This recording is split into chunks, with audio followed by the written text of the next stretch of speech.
আসসালামু আলাইকুম। কুকিং হাউজে সবাইকে স্বাগতম জানাচ্ছি আমার আজকের রেসিপি দেখার জন্য। আজ আপনাদের জন্য নিয়ে এসেছি ভীষণ মজাদার এবং টেস্টি একটি পাকোড়ার রেসিপি। আজকে তৈরি করব লেটুস পাকোড়া। পুষ্টিগুণে ভরপুর লেটুস পাতার এই পাকোড়াটা খেতে অসম্ভব রকমের টেস্টি এবং মজাদার। তৈরি করাও খুবই সহজ। অল্প উপকরণ দিয়ে তৈরি করে নেওয়া যায় এই লেটুস পাতার পাকোড়া। এই পাকোড়াটা ছোট বড় সবাই ভীষণ পছন্দ করবে খেতে। বিকালের নাস্তায় চায়ের সাথে এটা পরিবেশন করতে পারেন। আর এটা টমেটো সস দিয়ে গরম গরম খেতে খুবই ভালো লাগবে। তাহলে চলুন কিভাবে তৈরি করি লেটুস পাতার পাকোড়া দেখে নেই। আমি এখানে ফ্রেশ কিছু লেটুস পাতা নিয়ে নিয়েছি। এখান থেকে আমি অর্ধেকটা পরিমাণ লেটুস পাতা খুব ভালোভাবে ধুয়ে তারপরে ছোট টুকরো করে কেটে নেব। পরিমাণে যে যতটা তৈরি করতে চান সেভাবেই এই লেটুস পাতাটা নিয়ে নিতে হবে। তো আমি এখানে যে পরিমাণে পাতা নিয়েছি এখান থেকে সবগুলো নেব না, অর্ধেকটা পরিমাণ পাতা ভালোভাবে ধুয়ে তারপরে কেটে নেব। লেটুস পাতাগুলো আমি একটা মিক্সিং বোলে নিয়ে নিয়েছি আর পাতাগুলো আমি এভাবে ছোট টুকরো করে কেটে নিয়েছি। পাতাগুলো কাটার আগে অবশ্যই ভালোভাবে ধুয়ে পরিষ্কার করে নিতে হবে, কাটার পরে ধোয়া যাবে না। আর পানিটা ভালো মতো ঝরিয়ে নিতে হবে। এখন এর মধ্যে দিয়ে দেব 1.5 কাপ পরিমাণ পেঁয়াজ কুচি। পেঁয়াজের পরিমাণটা এখানে একটু বেশি লাগবে, পাকোড়াতে পেঁয়াজের পরিমাণটা বেশি দিলে খেতে ভালো লাগবে। আর দিয়ে দেব টেস্ট অনুযায়ী কাঁচামরিচ। আমি এখানে 1 টেবিল চামচ পরিমাণ নিয়েছি কাঁচামরিচ। আর দিয়ে দেব 1/2 টেবিল চামচ পরিমাণ রসুন কুচি, রসুনটা মিহি কুচি করে নিয়েছি। এখন দিয়ে দেব পুদিনা পাতা। পুদিনা পাতা দিলে খুবই সুন্দর একটা ফ্লেভার আসবে, খেতেও ভালো লাগে। তবে পুদিনা পাতার পরিবর্তে এখানে ধনিয়া পাতা দেওয়া যায়। গোলমরিচের গুঁড়া দিয়ে দেব 1/2 চা চামচ মতো। আর এখানে দিয়ে দেব টালা জিরার গুঁড়া 1/2 চা চামচ। লবণ দিয়ে দেব স্বাদ মতো। ময়দা দিয়ে দেব, এখানে 4 টেবিল চামচ পরিমাণ ময়দা নিয়েছি। ময়দার পরিবর্তে এখানে বেসন ব্যবহার করতে পারেন। আর দিয়ে দেব চালের গুঁড়া। চালের গুঁড়াটাও আমি 4 টেবিল চামচ মতো নিয়েছি।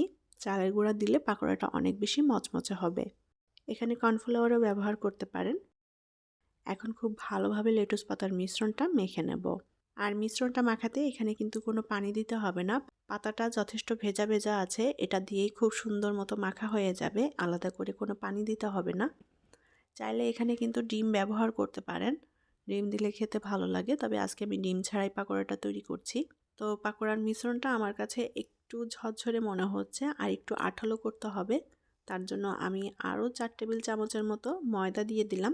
কারণ মিশ্রণটা যদি ভালোভাবে আঠালো না হয় তাহলে কিন্তু পাকোড়ার শেপটা দেওয়া যাবে না। তো ভালো মতো আমি মেখে নেব মিশ্রণটা। আর এখানে আমি ময়দা দিয়ে তৈরি করছি, চাইলে এটা বেসন দিয়েও তৈরি করে নেওয়া যায়। আর এই মিশ্রণটা কিন্তু পানি দিয়ে মাখা যাবে না, খুব ভালোভাবে চটকে মেখে নিতে হবে, তাহলে মিশ্রণটা এমনিতেই একটু নরম হয়ে যাবে, কারণ পাতাটা যথেষ্ট ভেজা থাকে। মিশ্রণটা খুব বেশি নরম হয়ে গেলে পাকোড়াটা কিন্তু অতটা মচমচে হবে না। তো আমি খুব ভালোভাবে লেটুস পাতার মিশ্রণটা মেখে নিয়েছি। আর মিশ্রণটা ঠিক এরকম আঠালো হয়েছে। মিশ্রণটা একটু শক্ত এবং আঠালো করে মেখে নিতে হবে, তাহলে এই পাকোড়াগুলো অনেক বেশি মচমচে হবে। এখন পাকোড়াগুলো ভেজে নেব। কড়াইতে পরিমাণ মতো তেল দিয়ে তেলটা গরম করে নিয়েছি। এখন তেলের মধ্যে অল্প অল্প করে মিশ্রণ দিয়ে পাকোড়াগুলো ভেজে নেব। পাকোড়াগুলো আমি মিডিয়াম আঁচে ভেজে নিচ্ছি। আর এই পাকোড়াগুলো ভাজতে কিন্তু খুব বেশি সময় লাগে না, 2 থেকে 3 মিনিটের মতো লাগতে পারে। লেটুস পাতার এই পাকোড়াগুলো আমি খুব সুন্দর একটা গোল্ডেন কালার করে ভেজে নেব। এটা যার যার পছন্দ মতো কালার করে ভেজে নিতে পারেন। পাকোড়াগুলোর এক পাশটা একটু ভাজা হয়ে গেলে এখন এগুলোকে উল্টে দেব। আর এভাবে কয়েকবার উল্টাপাল্টা করে আমি পাকোড়াগুলোকে গোল্ডেন কালার করে ভেজে নেব। এই পাকোড়াগুলো কিন্তু অনেক বেশি মচমচে হবে, কারণ এখানে চালের গুঁড়া দিয়েছিলাম। আর লেটুস পাতার এই পাকোড়াটা মচমচে হলে খেতে খুবই ভালো লাগে। উল্টাপাল্টা করে দিয়ে আমি পাকোড়াগুলো খুব সুন্দর একটা গোল্ডেন কালার করে ভেজে নিয়েছি। আর এটা অনেক বেশি মচমচে হয়েছে। এখন পাকোড়াগুলো আমি তেল থেকে তুলে নেব। আর বাকিগুলো একইভাবে ভেজে নিতে হবে। এখনও যারা আমার চ্যানেলটি সাবস্ক্রাইব করেননি তারা প্লিজ আমার চ্যানেলটি সাবস্ক্রাইব করে নেবেন এবং পাশে থাকা ছোট্ট বেল আইকনটি প্রেস করে দিবেন। এতে করে আমি যখনই কোনো ভিডিও আপলোড করব সাথে সাথে আপনাদের কাছে নোটিফিকেশনটি পৌঁছে যাবে। তৈরি হয়ে গেল দারুণ মজাদার টেস্টি মচমচে লেটুস পাতার পাকোড়া। এই লেটুস পাকোড়াগুলো গরম গরম খেতে খুবই ভালো লাগে। বিকালে চায়ের সাথে পরিবেশন করতে পারেন বানিয়ে। আর এটা ছোট থেকে বড় সবাই ভীষণ পছন্দ করবে খেতে। আর এই পাকোড়াটা তৈরি করতে কিন্তু খুব বেশি উপকরণও লাগে না, অল্প উপকরণ দিয়ে তৈরি করে নেওয়া যায়। আমি একটা পাকোড়া আপনাদের ভেঙে দেখাচ্ছি কেমন হয়েছে ভেতরটা। পাকোড়াগুলো উপর থেকে অনেক বেশি মচমচে আর ভেতরটা এরকম নরম জুসি। ভেতরটা কিন্তু খুব সুন্দর মতো সেদ্ধ হয়ে গিয়েছে। পুষ্টিগুণে ভরপুর এই লেটুস পাতার পাকোড়াটা স্বাস্থ্যের জন্য কিন্তু খুবই উপকারী। আশা করছি আমার আজকের রেসিপি আপনাদের কাছে ভালো লেগেছে। আর যদি রেসিপিটি ভালো লেগে থাকে তাহলে প্লিজ ভিডিওটি শেয়ার করবেন এবং লাইক কমেন্ট করে জানাবেন আপনাদের মতামত। পরবর্তী রেসিপি দেখার আমন্ত্রণ জানিয়ে আজকের মতো বিদায় নিচ্ছি। সবাই অনেক অনেক ভালো থাকবেন এবং আমাদের জন্য দোয়া করবেন।